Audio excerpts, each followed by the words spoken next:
Hi guys, it's me your queen. Don't forget to like and subscribe my videos and my channel.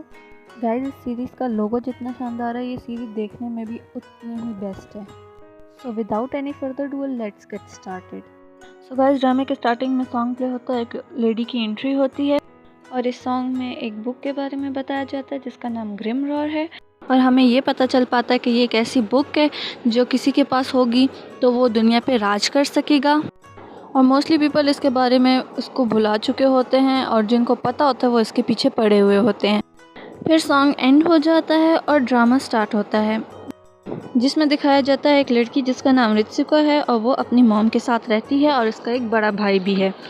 But due to some reason उसका भाई उनके साथ नहीं रहता. फिर हम देखते हैं कि रित्सुका किचन में नाश्ता बना रही होती है. उसकी मॉम आकर उसको गुड मॉर्निंग कहती हैं. देन वो गार्डन में जाकर सैलेड बनाने के लिए लीव्स वगैरह लाती है. दिन और फिर सीन चेंज होता है रित्सुका और उसकी मॉम पर जो ब्रेकफास्ट कर रहे होते हैं और जहाँ रित्सुका उनको बोलती है कि आज रात का खाना मैं बनाऊंगी. तो जिस पर उसकी मॉम उसको थैंक यू करती है और कहती हैं कि मैं आज अपना काम जल्दी ख़त्म कर लूँगी. तो रित्सुका और उसकी मॉम काम के बारे में बात कर रहे होते हैं कि इतने में ही उसके बड़े भाई लिंडो की कॉल आ जाती है. फ़ोन रित्सुका उठाती है और फिर अपने भाई का हालचाल पूछने के बाद वो फ़ोन अपनी मॉम को पकड़ा देती है. फिर सीन चेंज होता है और हम देखते हैं कि रित्सुका स्कूल जाने लगी है. तो उसकी मॉम उसको रोक कर उसका लॉकेट चेक करती हैं और उसे बताती हैं कि ये हमारे लिए कितना इम्पॉर्टेंट है. एंड देन उसकी मॉम उसको एक वार्म हग देती हैं और गुड बाय करते हैं. देन वो स्कूल के लिए चली जाती है. फिर रित्सुका स्कूल जाते हुए सॉन्ग सिंग करती है जिसमें अपना आज का दिन कैसा गुजर सकता है और फ्यूचर पास्ट के बारे में बताती जाती है. फिर सीन शिफ्ट होते हैं, उनका स्कूल दिखाया जाता है और वो अपनी फ्रेंड से मिलती है जहाँ पर वो उसके बारे में काम के बारे में पूछती है. फिर वो दूसरी फ्रेंड से मिलती है जो उसको बताती है कि तुम्हें स्टूडेंट काउंसिल प्रेसिडेंट ने बुलाया है 3rd लाइब्रेरी में और पूरे हॉल में तुम्हारे बारे में बातें चल रही हैं. जब रित्सुका ये नोटिस खुद पढ़ती है तो वो बहुत हैरान होती है. उसकी फ्रेंड उससे पूछती हैं कि तुमने ऐसा क्या किया. तो वो कहती है कि मैंने ऐसा कुछ नहीं किया, जिस पर वो वहाँ खुद जाने का डिसाइड करती है. फिर सॉन्ग प्ले होते हुए प्रेसिडेंट्स पर शिफ्ट होता है. हमें पता चलता है कि वो 4 डेविल्स हैं. But it's a life of animation so they are kind of beautiful and handsome. जैसे ही सॉन्ग ख़त्म होता है रित्सुका लाइब्रेरी में इंटर करती है और स्टूडेंट काउंसिल का प्रेसिडेंट का नाम रिम कागिनुकी है. वो उसके पास जाता है और उसको बताता है कि तुमने स्कूल रूल्स की वायलेशन की है.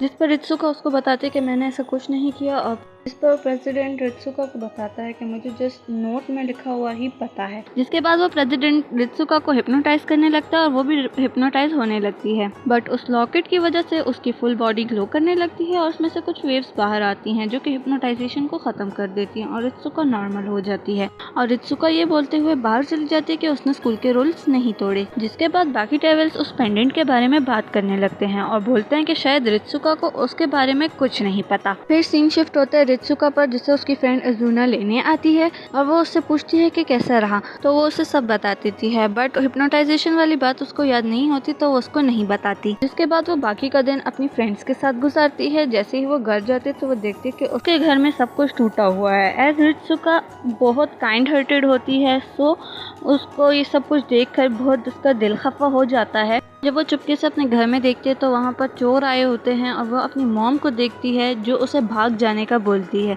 तो रित्सुका घर के गेट पर जाती है और पुलिस को कॉल करती है बट फ़ोन काम ना करने की वजह से कॉल लग नहीं पाती. तो वो पुलिस के पास खुद चली जाती है. जब वो पुलिस को खुद लेकर आती है तो सब कुछ ठीक होता है बट उसकी मॉम मिसिंग होती है और पुलिस वाले रित्सुका का बिलीव ना करते हुए वहाँ से चले जाते हैं.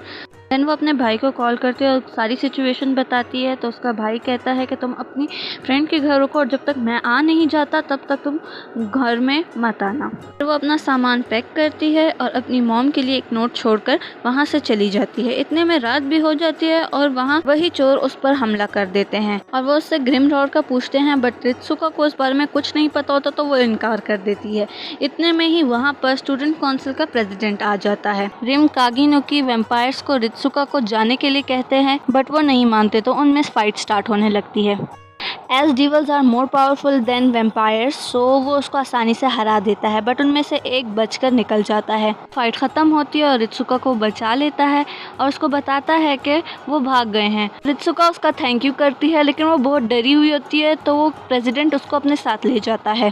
फिर हम देखते हैं कि वो दोनों गाड़ी में बातें कर रहे हैं जिसमें रित्सुका अभी तक का हुआ सब कुछ बता देती है और वो उसको ग्रिमरॉर का भी बता देती है। ग्रिमरॉर का नाम सुनते ही कागी उगी बहुत ज़्यादा हैरान होता है, जिस पर उसको बताती है कि मैजिकल बुक है। तो प्रेसिडेंट उससे पूछता है कि तुम्हें इसके बारे में कैसे पता।